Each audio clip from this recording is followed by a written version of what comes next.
سلام علیکم دوستان. زیدالله جان چه خبری؟ سازی؟ گفتم من پیش یوونی اومدم ایمینه برای خرا برای خوتیکا یا سخن که دوستان. سلام علیکم. میگه که هر کس که پشت دری یوونی به عمد میوه یگان تیوه ناامد نمیره. چی نام داره براتا؟ زید. اکی زید. سلام علیکم. با سخنوی ما خفه نشو. وقتی که برادر میوه سخن میکنه ما باید رد کده نمیتونیم. با برای دوستاشا با تر کلیچکت خر بدای.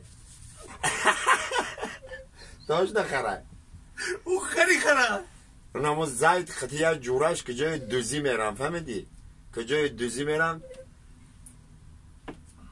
جوری زید یا زب زرد خیلی زید خودش هم خیلی صغیری مشدگی ده میرم میدونن اگراتی مردک صاحب خانم خیلی دادو ویلو میکنه او زردش خش جویی که با درینده بپرده زید میره پشتی خرده بجا باشه با خر مشناسه که پشتی خرده بجا باشه صاحب خانم داغمه دوری جویی که با درینگ نگاه میکنه یا تشامو جو هم بشکم زگه ارقش میبرداره میگه تبله روز متن ما خوریم کی تبله داره اگراتی ما اومگه من بادرینگم نمیبینی زردم من بادرینگ تخمیم صغیر یالغا دانی کنه جو میشه میره نگاه میکنه پیش خرده زید شیشتگیه میگه تو کی اومگه من خوتی کم اومگه خر نر رای کن تو چی خیلی خوتی که میگه ایروزه با چاو راسته به تختی آتا مگردم